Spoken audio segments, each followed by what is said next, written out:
What's up, everybody? So, quick Periscope again. Probably not going to take questions on this. I just wanted to roll this off the tongue for 5 minutes or so. The necessity of mastering your health. I got a lot of messages recently, which were uplifting messages from a number of gentlemen and ladies, actually, on how they had been following the Twitter feed, had started going to the gym, eating better, taking control of their health, essentially improving their physical appearance, if nothing else. And they were surprised at the benefits it had across pretty much all realms of their life. They had more energy, they had more confidence, they felt better about themselves, they had, higher self-esteem. And it was, almost in a way shocking to them that something that seemed, perhaps superficial and mundane, it was actually, very powerful and, very deep. And there was a question that came up. One of the young gentlemen asked, he's like, why, and I paraphrase, why you always talk about health, and I realize it's important. And he said to me, why, or he typed this out, why do you, what made you think it was so important? Like, how did you get to realizing that? How did I realize that health was something that you needed to master, that other people need to master? And it was a good question. It made me think about this since I pushed this message a lot, but how did I arrive at it? Myself personally, I've always been healthy. I've never been not fit. So I can't truly I can't sympathize or empathize with people who are unhealthy, and I can't say that, I was there too once, and I've been injured, I've been beat up, I've certainly had times when, my physical capacity was very crippled in very, real aspects, but I've never been in a state of truly ill health. What has become very apparent to me in the years of personal training and working with so many different kinds of clients over the years is that if you do not master your health will unmake you. It is something that you cannot ignore. I've worked with a lot of people, many of whom have had very, very high levels of success, extremely high levels of success, where, by all accounts and definitions, they'd be considered hyper-successful, elite level, and they succeeded in this in spite of their health, not because of it. And even for people that have literally all the money in the world, they still hit a point in time when, having neglected their physical being, it comes back and quite simply it bites them in the ass.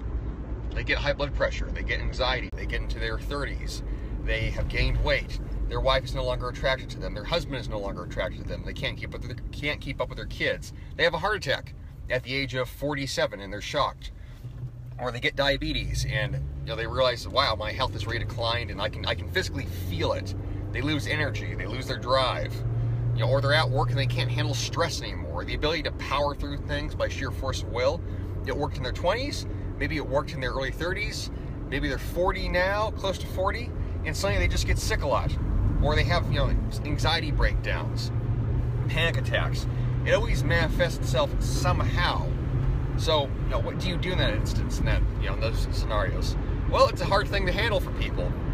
When you have succeeded in spite of being in poor health, and then you have to come to the terms and accept the fact that it's important, everybody fights themselves on. They become their own obstacle. They're self-obstructing, as I like to say. You create your own problems. So shall your problems destroy you. So mastering your health then, well, what does that mean to somebody? Mastering your health means that you learn mastery of self. Your health is the most directly affectable thing, concept, entity, form, whatever, that you can apply power to in the universe. If you want to manifest your will in something, the greatest manifestation of your will is your physical body. Your physical body and your mind. If I can put those side by side, you can change your mentality, you can change your physicality. You have, arguably speaking, absolute power over those two things. There is nothing else that you have greater control over. So, if you want to apply your will to life, if you want to manifest your will, and manifest your ideas, and manifest your ambition, and put forth something into the world at large, how do you learn how to do that? How do you learn how to apply yourself, in essence? You apply yourself to yourself. It is that simple when you say it that way. If you do not apply yourself to yourself, if you don't learn the nuances of who you are and what you are and why you are and how you are, then learning anything else is going to be more difficult than it needs to be. And that is not to say that mastering your health makes you an intellectual savant at everything else. But mastering your health does teach you very fundamental skills. It teaches you discipline. It teaches you application. It teaches you education.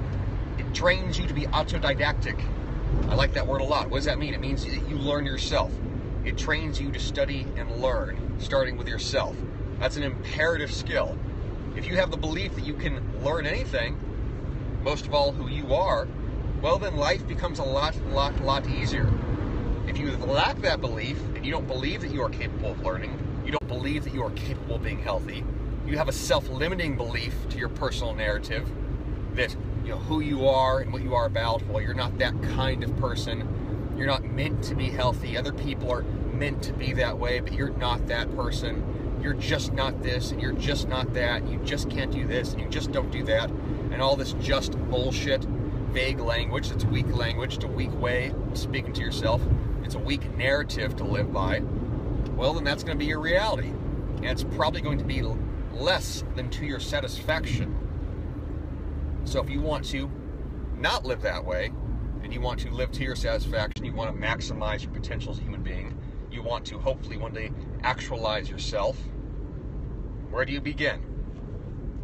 You begin with you. Physicality and mentality, that is where it starts. Everything else that you ever do in life, it stems from those two foundational cornerstones, or those two foundational halves. They are dually entwined. You can't separate them. So, any questions, people? I am talked out.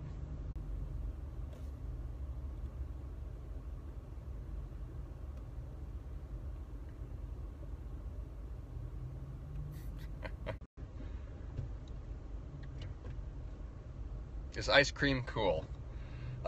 In small amounts and moderate doses, sure.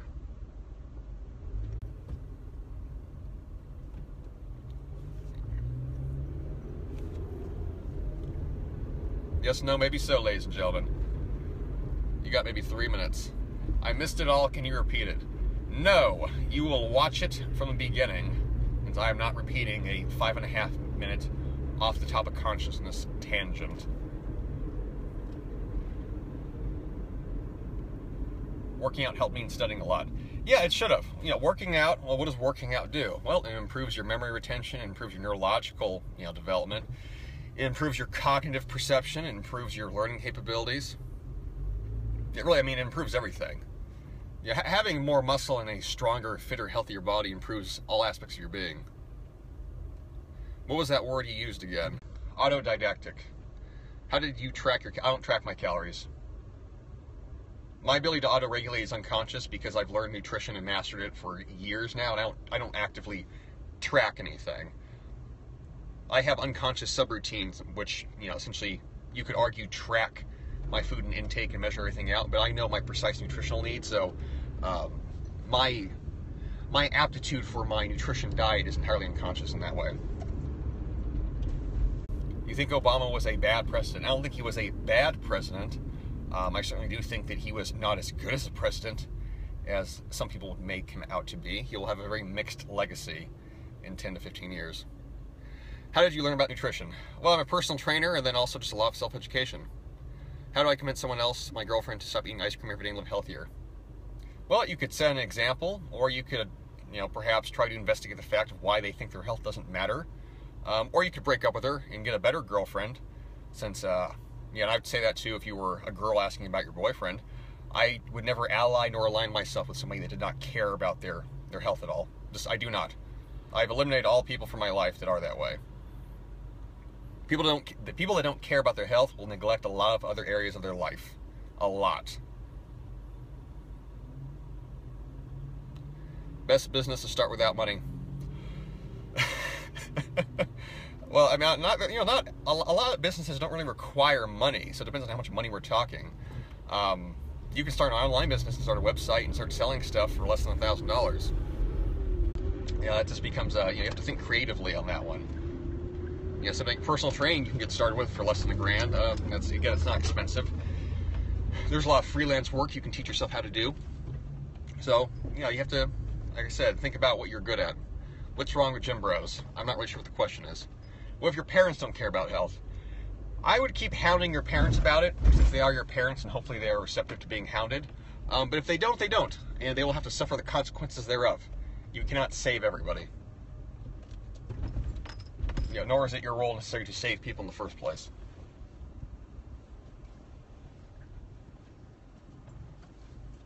Alright, ladies and gentlemen, we good? Dump them. I don't think you can dump your parents. That's a bit harsh, even for me.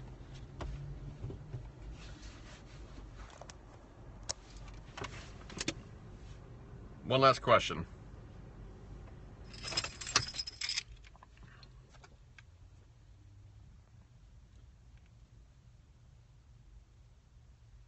Recommended eating schedule. I don't have one. That depends upon your lifestyle and your needs and your activity level and your gender and height and weight and body composition and a lot of other factors. How much time do you spend cooking daily? Probably about maybe 30 to 45 minutes. I'd say probably 30 minutes on average. I have it pretty streamlined, so it doesn't take that much time. All right. Good talk, people. Talk to y'all again. Take care of yourself.